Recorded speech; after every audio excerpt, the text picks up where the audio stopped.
On today's episode, I sit down with Grayson, the Professor Boucher. He talks about his testimony and how he went from being a traveling basketball TV star to a now viral YouTube sensation, all without compromising his beliefs. He is the definition of never giving up. Check it out.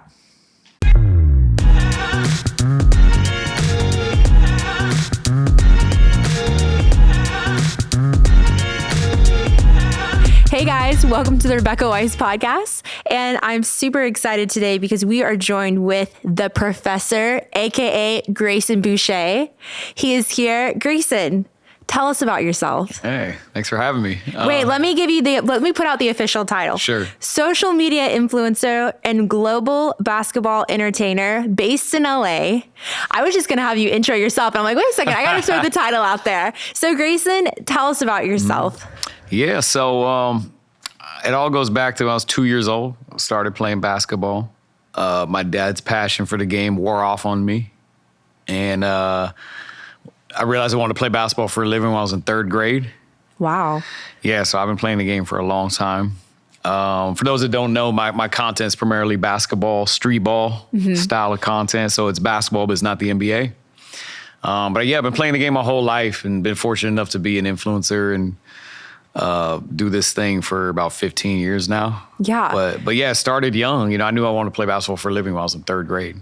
That's impressive. You know, not many people can have a career just based off of social media, and doing this for 15 years, that's really saying something. Yeah, it's been a blessing. You know, I think I was touring actually up until 2016. So I started playing pro at 18, street ball. It was called the And One Mixtape Tour. It was like on ESPN. It was airing more than the NBA at a certain point for like 5 or 6 years. Oh, wow. And it was really great, but company just got bought out one time. So the same day I was on the cover of Sports Illustrated, the same exact day, somebody from corporate told us that the company had just been bought out. As I'm looking at the cover of the Sports Illustrated, same moment, it was the pinnacle of the whole thing. And at 23 or 24 years old, I don't really know what that meant. So I was like, oh, we still get to hoop? And they're like, oh, yeah. I was like, all right, cool. So sounds good. But then, like, nothing was ever the same since that moment. And then, you know, I started with And One in 2003 when I was 18. It ended in 2008. Our endorsement deals ended. And so there was that stretch, 6 seasons on ESPN. And then it just, like, ended out of nowhere. And we had to figure out what was next. But digital was next for me, but it wasn't until some years later. Yeah. So I want to get back into your past. Sure. So you said you started playing at 2?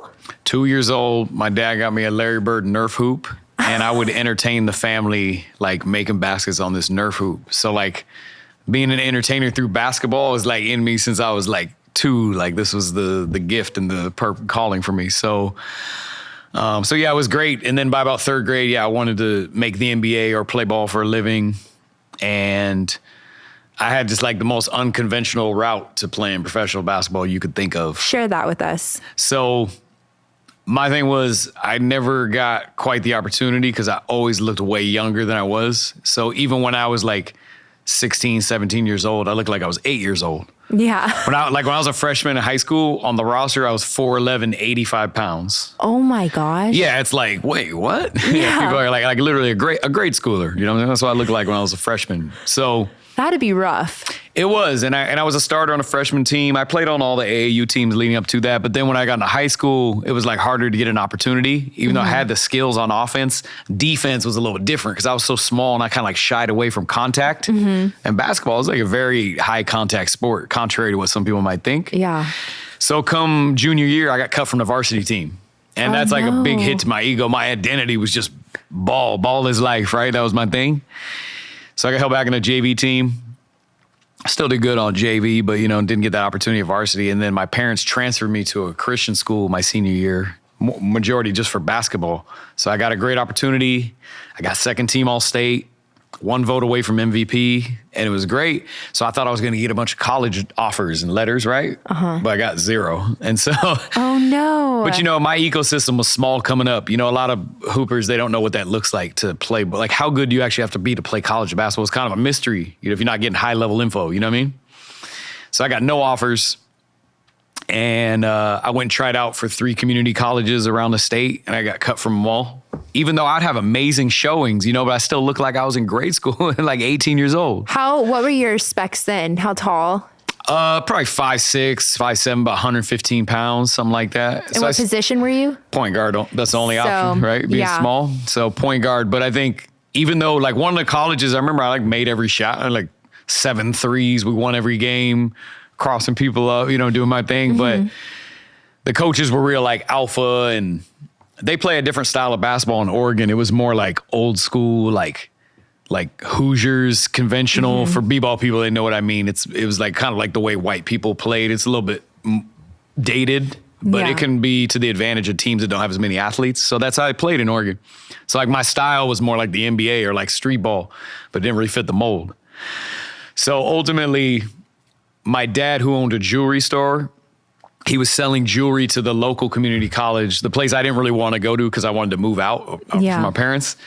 He persuaded that coach to give me a shot to play on the team. And the guy was nice enough to actually give me a tryout. Like while he's selling him jewelry, like persuading him. Go dad. I know. So my dad's the only reason I got in the door to play college ball. They were going to have me redshirt my first year because I was so small. Hey, this guy got to put on some muscle.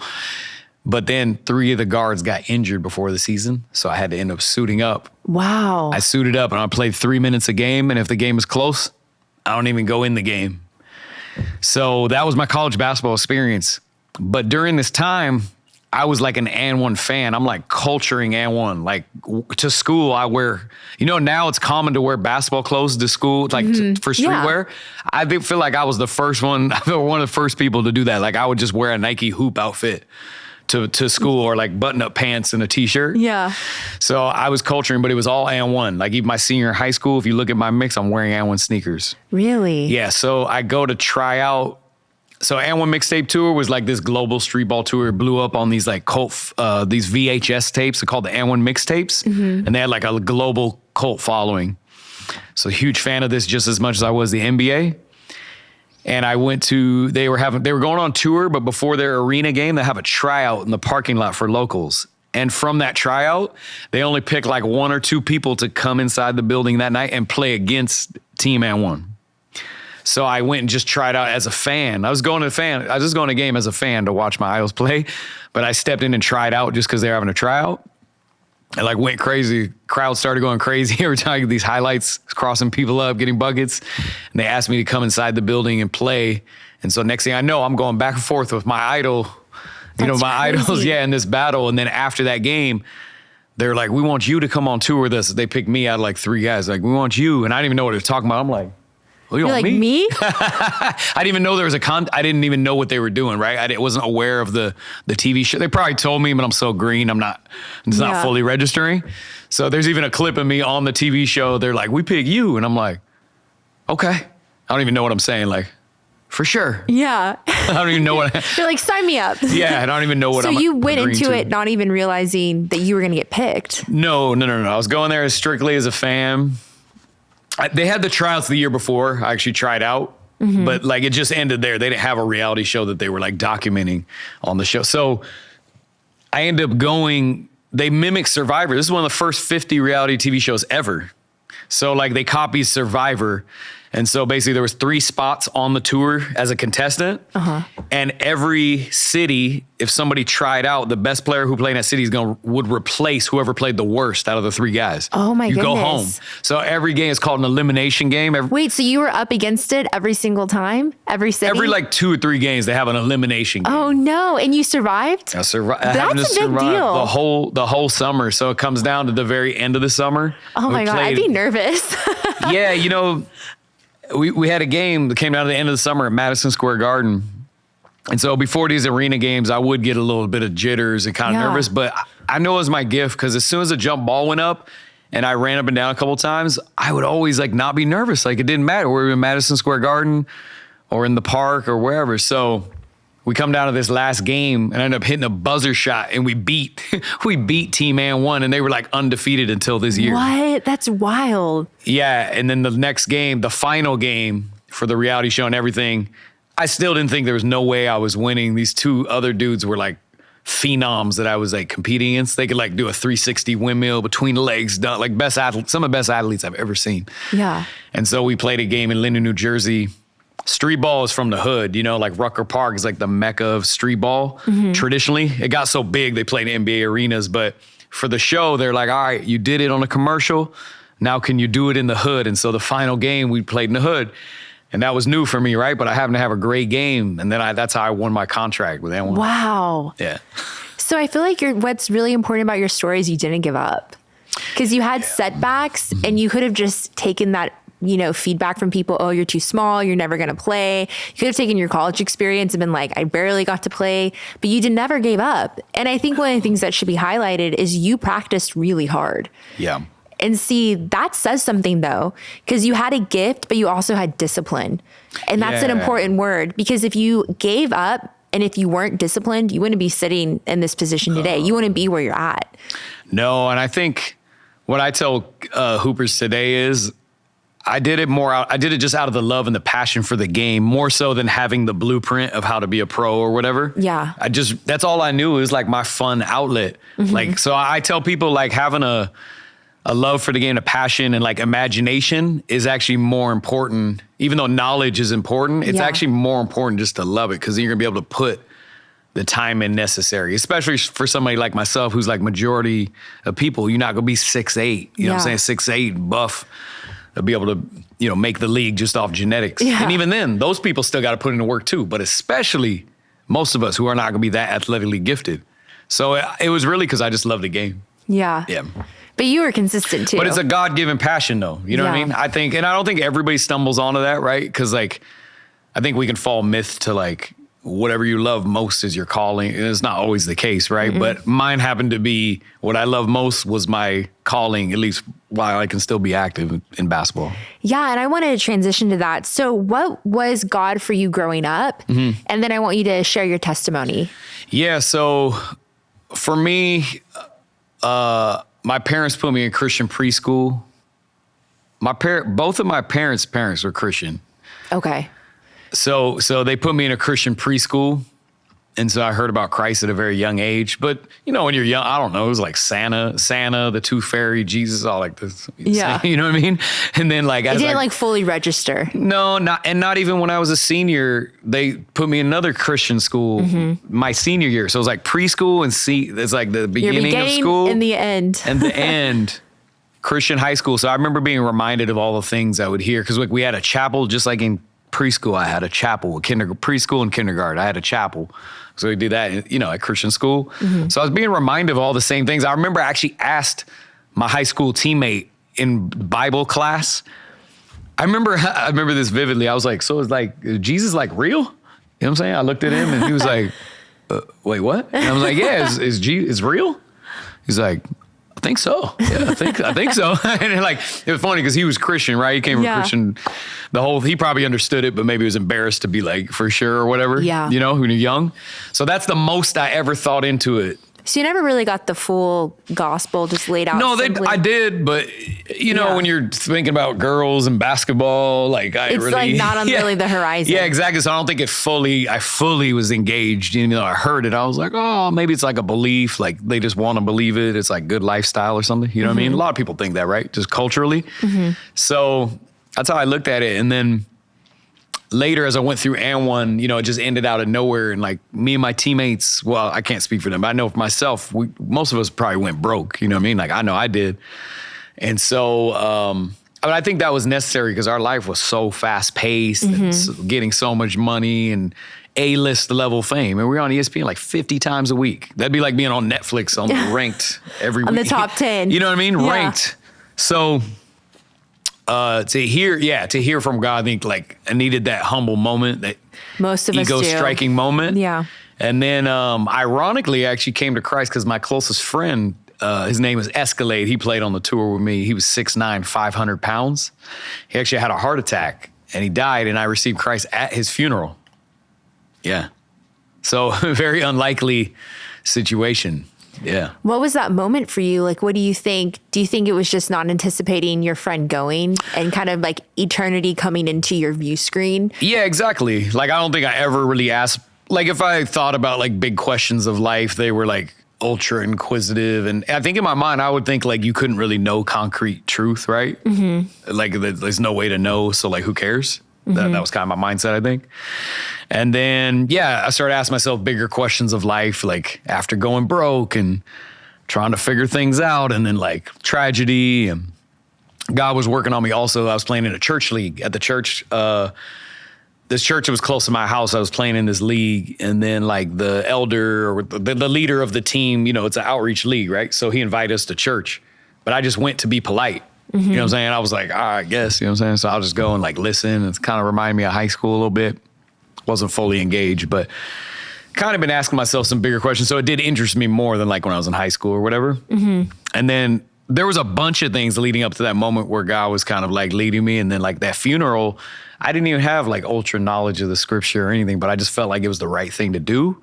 And then I was really locked in by the time I went back to church and had a full transformation and stuff like that. Talk about that. Mm-hmm. So you get saved at the funeral and then you get plugged in at a church afterwards? Yeah, exactly. And I kind of already was, right? Through the basketball. Oh, so it was the ministry. same church? Same church. Oh, that's awesome. Yeah, it just happened to be like 15 minutes from where I live. So I started hanging out with like just majority of people the church, you know, switched up my whole friend circle. I think it was really important, but it was just kind of like obvious that was the move. Like so one side of friends are partying in Hollywood, partying Monday, Wednesday, Friday, you know? Yeah. And then my other friends are like locked in as believers. It just felt like a more pure circle, and I had a way better frame of mind hanging out with them. So that was my mindset at the time, but that was like not knowing. It's like what you're supposed to do. So yeah, made some good choices in that area. And then, I was in a Bible study and just locked in, and just time for a new season of life at that time. Yeah. Yeah.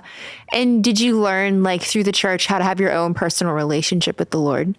Yeah, for sure. And I think like even after coming back from the funeral, I was digging in right away. Like I talked to you had like a hunger. And Kaduda led my Bible study. He was actually like my mentor. I just made him my mentor. Like after that, you know, like ask him a lot of questions. Yeah.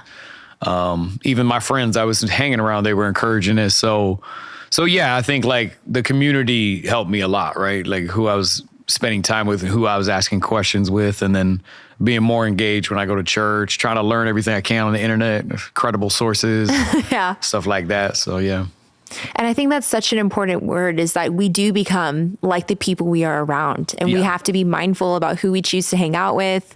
And, you know, you really were set up in that moment, God, and that's what he does. He pursues all of us, and he knows that perfect moment when we're going to be the most able to receive the gospel and make that decision. You know, same exact thing for me. God had been working on me, and in the right place at the right time, you know, revealed himself to me, and I made that decision. And you have to make those conscious choices, because when you first get saved, I think you're in a very vulnerable place. I think it's easy to slip back into the ways of the world. And so you have to be conscious about who you're around, how you're spending your time. Yeah. And I think even forever, right? It's still hard. It's still easy. Because even like for me, like now I'm in this season where I'm trying to do more of these, be more intentional with doing like ministry events. Like I hadn't done one ministry event since COVID.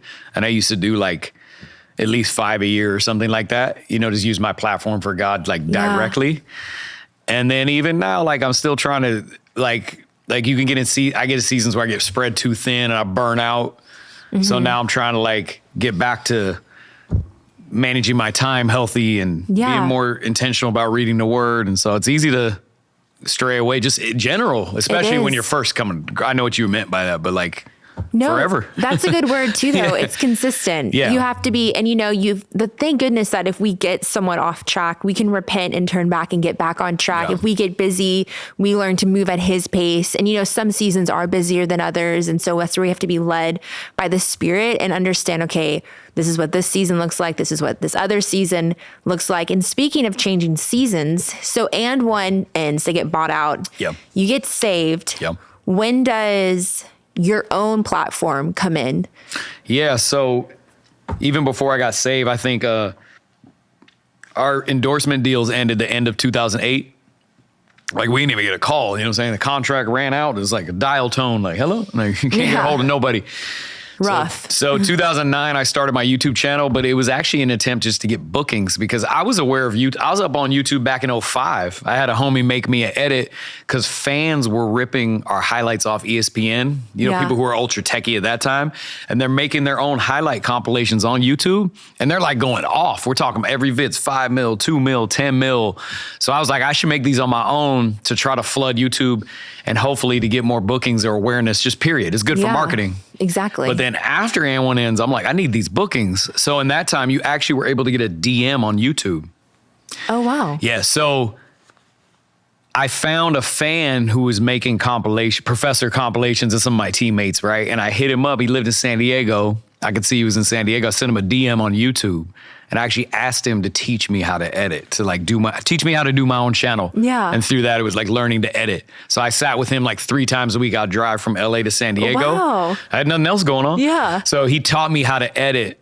And then like 2013, and basically what that meant was every time I did a game, because I'd still get booked for like freelance games, few and far in between. I'm not making much money, trying to figure out what's next. I would do these games, and if I had the footage, if I could get the footage from the event, I ain't even hire nobody to film it. I'm not know how to do it. Mm-hmm. Then I would edit it and put it out. So by 2013, my homie was like, man, he's like, a lot of these videos got hundreds of thousands of views. He's like, look, it's got like 500,000 views. He's like, you never tried to go viral?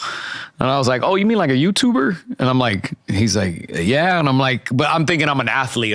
Myself might be on YouTube, but I'm not thinking I'm a YouTuber, not knowing like, no, it don't matter what genre you're in. You can go in just like everybody else. So he came up with this idea to do a superhero prank basketball video, which we didn't even know how genius it was at the time. Yeah. Where I would go to the park. We chose Spider-Man because it covered every part of the body, so I wouldn't know who it was. And so I would just like play people as the superhero, sauce them up, do my thing. And then it turned out it was such a great vid. It's cosplay, it's humor, it was prank, sports, jaw drop, like comedy, like everything all in one.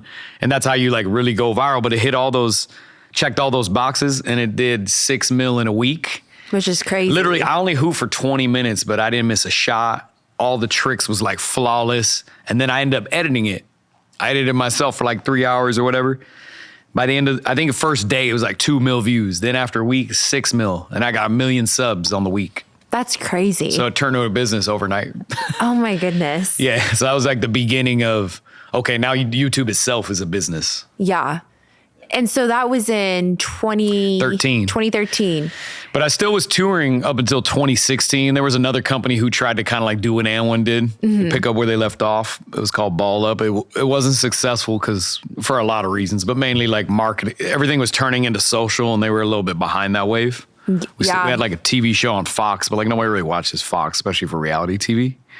No. So but I was still doing YouTube in my off time. And then after 2016, those contracts ran out as well. I was able to just go full time.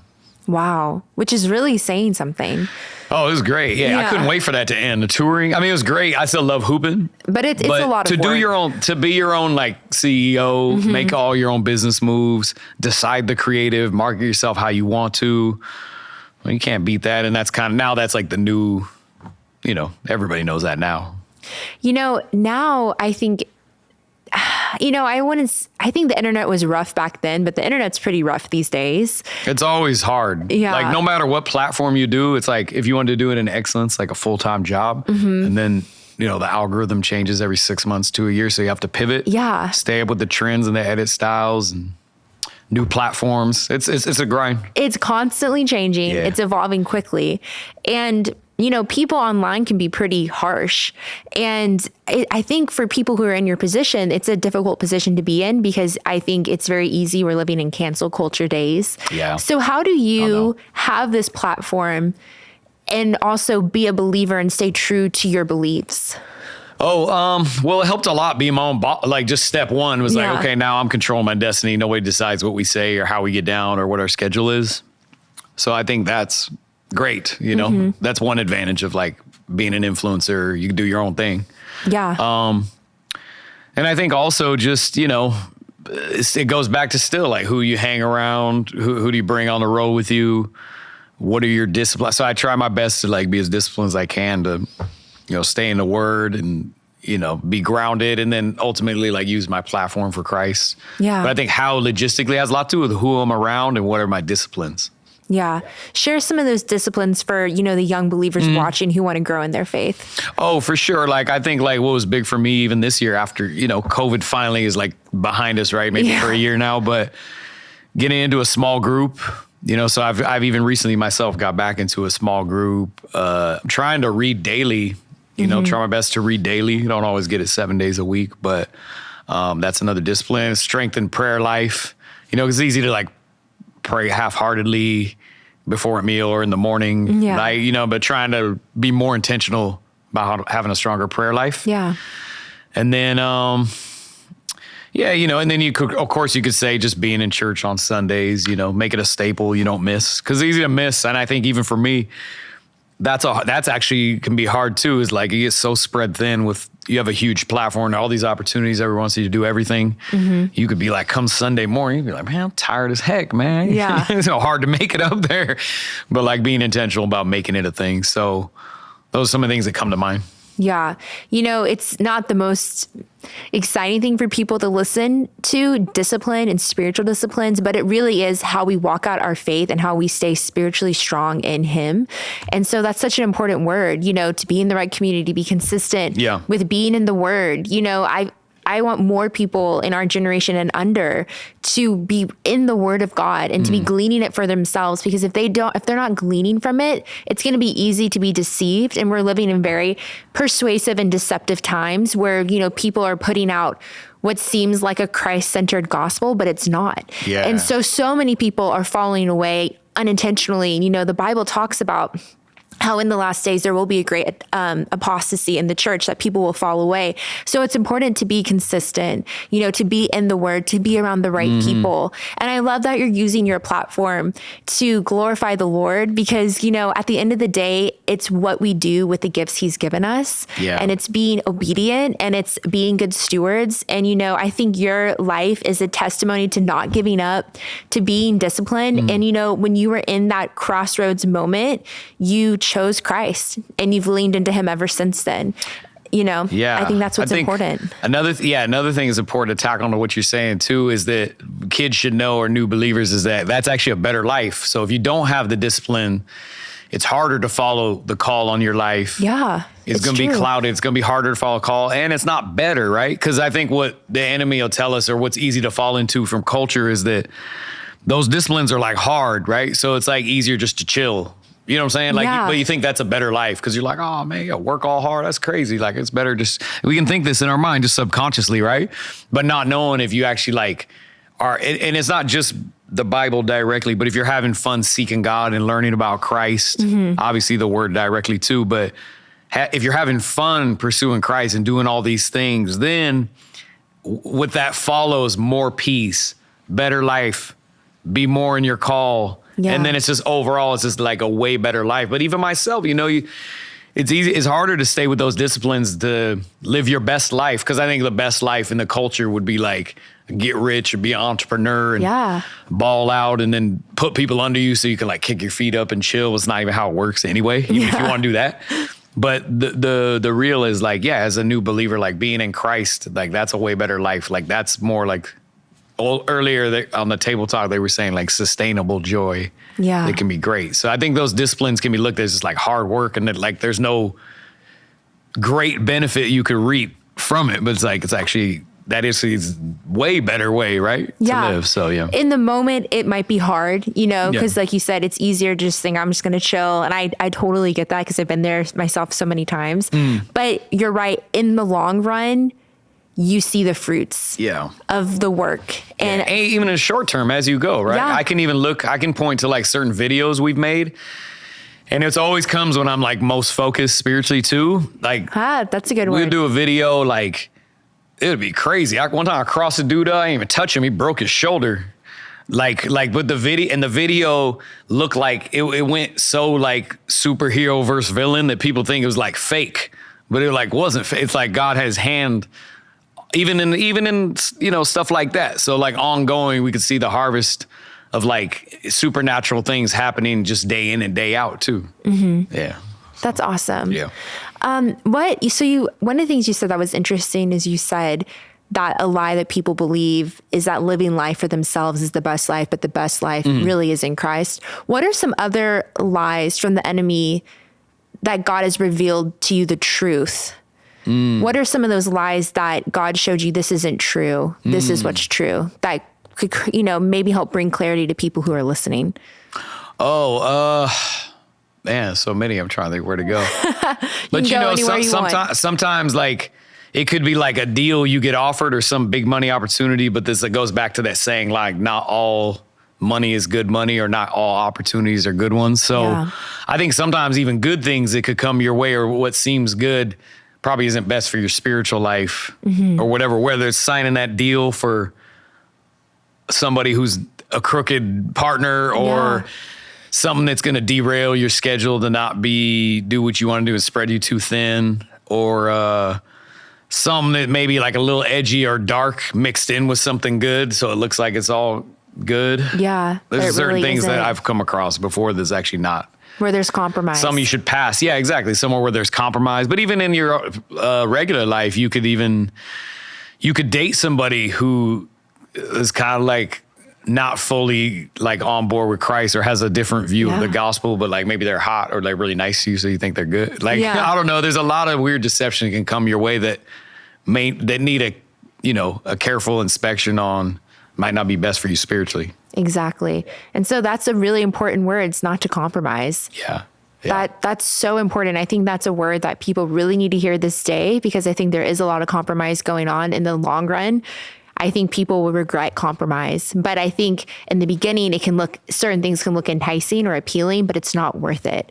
That verse, Jesus says, what if a man to gain the whole world, but to lose his soul? It's not worth it. And so I just love that. For my final question or thing that I want you to do is for those young people who are listening that, have big dreams and love the Lord. What is your piece of advice to them? How would you encourage them? Well, I think we covered a lot here, but I think, I would just encourage them to stay on track. And I would say, your friend group is really important. I encourage them to hang out majority with other believers. Yeah. As far as like your close friends you talk to week in and week out.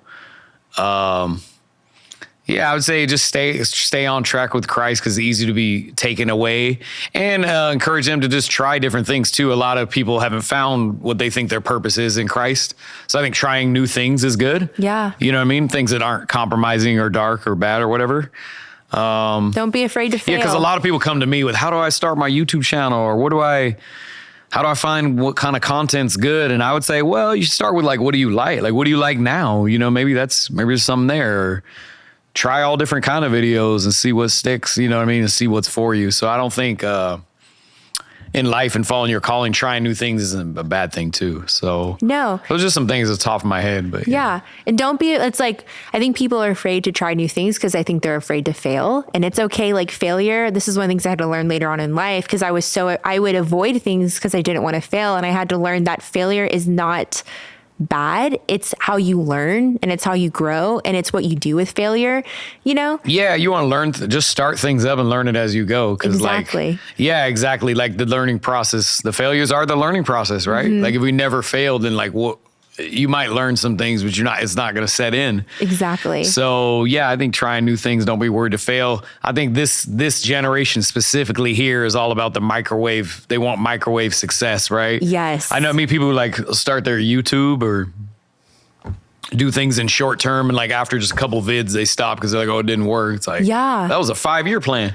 Yeah. So I think even like finding your calling or, stuff like that, like you got to just like learn as you go and not give up. And don't give up. I think that's a big thing I've taken away just from life in general. I could look at that in the spiritual form for myself, like not giving up has been great. And then even just like with basketball or like my career now with social media, like don't just stick with it. Yeah. I found sticking with what I love for over 20 years actually super paid off. Yeah. But there was a lot of opportunities to give up. Like I tore my Achilles, like all these like crazy, I actually get injured every second now. So a lot of like injuries or like, I notice everybody my age now, like they're just deciding to end because it's like they have kids and now they feel like it's time for something different or whatever. And I know a lot of people after and one, they just stopped, right? Because they're like, well, that's it. I got my opportunity on TV. My fame wave is over or whatever. So sticking with things is actually key just in anything in life. Yeah. Yeah. That's so good. Yeah. Well, I always called you the professor, but I want to call you Grayson. Grayson, thank you so much for being here. Thank you for sharing with the viewers and just keep going, keep glorifying the Lord through what you do. And we'll be praying for you and, believing the best for you. Thank you. Thanks for having me on. This is awesome. And thank you for watching the Rebecca Weiss Podcast.